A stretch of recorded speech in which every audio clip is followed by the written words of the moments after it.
দেশৰ জৰুৰীকালীন অৱস্থাৰ ৫০ বছৰ বিশেষ উপলক্ষত ডিব্ৰুগড়ত মক পাৰ্লিয়ামেণ্ট কানৈ মহাবিদ্যালয়ত মক পাৰ্লিয়ামেণ্টৰ কাৰ্যসূচীত অংশগ্ৰহণ কেন্দ্ৰমন্ত্ৰী সৰ্বানন্দ সোণোৱালৰ দলটো কোনোদিনে ক্ষমাৰ বাবে যোগ্য নহয়।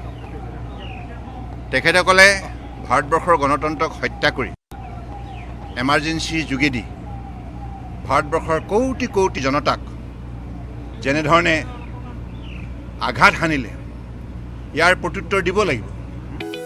ইন্দিৰা গান্ধীৰ শাসনকালত কংগ্ৰেছ চৰকাৰে দেশত ঘোষণা কৰা ইমাৰ্জেঞ্চিৰ এয়া ৫০ বছৰ। ইয়াৰ লগত সংগতি ৰাখি শনিবাৰে ডিব্ৰুগড়ৰ কানৈ মহাবিদ্যালয়ত অনুষ্ঠিত হ'ল এই বিশেষ কাৰ্যসূচী। মক পাৰ্লিয়ামেণ্টৰ এই অনুষ্ঠানত কেন্দ্ৰমন্ত্ৰী সৰ্বানন্দ সোণোৱালৰ লগতে অংশগ্ৰহণ কৰে বিজেপিৰ ৰাজ্যিক সভাপতি দিলীপ শইকীয়া, মন্ত্ৰী বিমল বৰা আৰু মন্ত্ৰী প্ৰশান্ত ফুকনে। আমি সেই কলা অমানিশাৰ দিনবিলাক পাহৰি যাব নোৱাৰোঁ। গণতন্ত্ৰক হত্যা কৰা কংগ্ৰেছৰ সেই কুৎসিত চৰিত্ৰটোক আমি পাহৰি যাব নোৱাৰোঁ। সদায় মনত ৰাখিব লাগিব। আৰু কথা আমি সিদ্ধান্ত সংকল্প ল'ব লাগিব।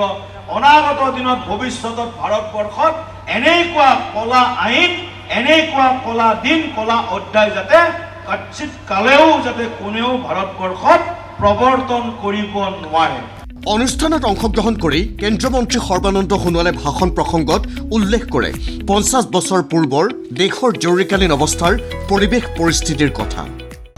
আৰু যিখন সংবিধান সম্পূৰ্ণৰূপে প্ৰতিগৰাকী ভাৰতীয়ৰ মনৰ কথা, আশা আকাংক্ষা, জীৱনৰ সপোন প্ৰতিফলন ঘটাই সেইখন সংবিধানে ভাৰতবৰ্ষৰ বিভিন্ন জাতি জনগোষ্ঠী ভাষাভাষী ধৰ্মাৱলী লোকক ঐক্যবদ্ধ কৰাৰ যিটো কাঠামোৰ তৈয়াৰ কৰিলে, যিটো নীতি প্ৰৱৰ্তন কৰিলে, যিটো আদৰ্শ প্ৰতিষ্ঠা কৰিলে, যিটো দৰ্শন দিলে, গতিকে সেইখন সংবিধানকেই ক্ষমতাৰ লালসাত ইন্দিৰা গান্ধীৰ গান্ধী পৰিয়াল নিশংসভাৱে হত্যা কৰাৰ যিটো পদক্ষেপ গ্ৰহণ কৰিছিল, ইয়াৰ বিৰুদ্ধে পুনৰবাৰ লক্ষ লক্ষজনে প্ৰতিবাদ সাব্যস্ত কৰি পুনৰ আম্বেদকাৰ ডাঙৰীয়াই উপহাৰ দিয়া সেইখন সংবিধানক তেখেতসকলে ৰক্ষা কৰিলে।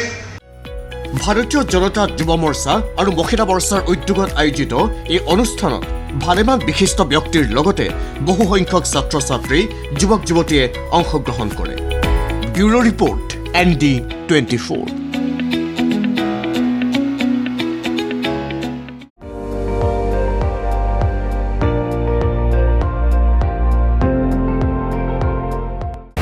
আপুনি চাই আছে ND24, সৰ্বশ্ৰেষ্ঠ নহয়, সৰ্বোত্তমৰ দৌৰত।